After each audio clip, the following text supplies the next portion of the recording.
किसी ने बड़े कमाल की बात कही है कि अगर आप चाहते हैं कि सारे फैसले हों आपके पक्ष में तो ऊपर वाले की तस्वीर लगाइए अपने मन के कक्ष में। आज की कहानी जिसने लिखी है वो कहते हैं कि मैं दफ्तर से अपने घर पहुंचा था, रात के 9:30 बज रहे थे।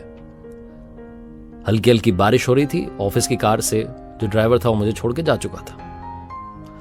मैं घर में पहुंचा तो अचानक सरदर्द बढ़ गया। घर में मेरे सिवा कोई था नहीं, बीवी बच्चे अपने नानी के यहाँ गए हुए थे। तो मैं दवाई ढूंढने लगा सरदर्द की, लेकिन मुझे मिली नहीं। मैंने सोचा पास में दुकान है, जाकर के ले आता हूं। बाहर निकला तो बारिश थोड़ी बढ़ चुकी थी, गाड़ी थी नहीं, ड्राइवर था नहीं। तो मैंने रिक्शे वाले को आवाज दी। वहीं पास में मंदिर का काम चल रहा था, उसमें वो रिक्शे वाला जो था वहीं मंदिर के ही जो प्रांगण था उसमें ही वो रहता था और सुबह शाम रिक्शा चलाता था। रिक्शे वाले भाई साहब मेरी तरफ आए। मैंने उनसे कहा कि दवाई की दुकान तक चलना है। उन्होंने कहा ठीक है। 50 रुपए मुझे बताए। हम चल दिए।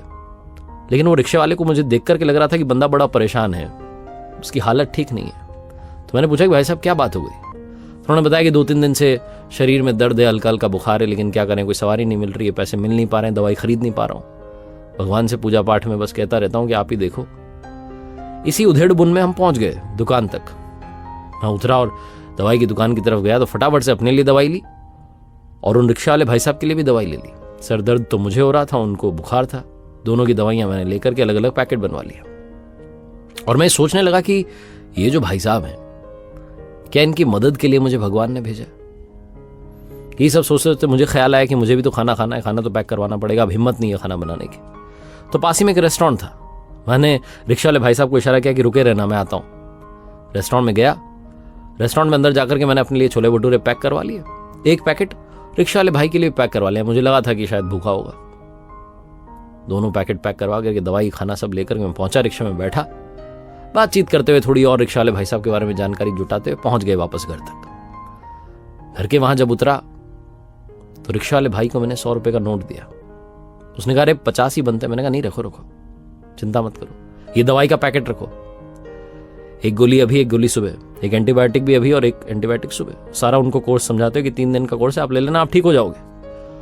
और ये आपके लिए छोले भटूरे का पैकेट। पहले खाना खाना, फिर दवाई लेना, फिर सो जाना, सब अच्छा होगा। जब मैं बोल रहा था तो भाई रोता जा रहा था। मैंने कहा क्या बात हो गई? तो रिक्शा वाले भाई ने कहा कि आपको पता है, मैं भगवान से कहता था कि कोई अच्छी सवारी भेजो जो मेरी मदद कर दे। आज उन्होंने आपको अपना दूत बना के भेज दिया।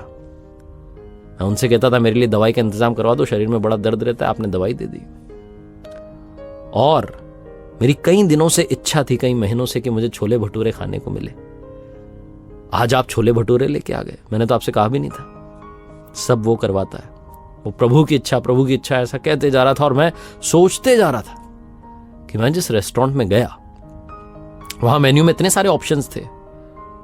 थाली थी, समोसा था, कचौरी थी, डोसा था, सब था। मैंने छोले भटूरे क्यों उठाए?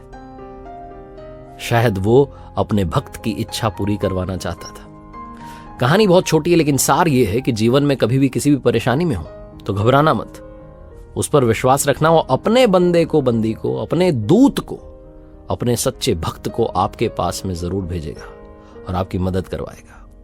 वो आपके पास किसी न किसी रूप में चले आते हैं। कई बार हम उन्हें पहचान नहीं पाते।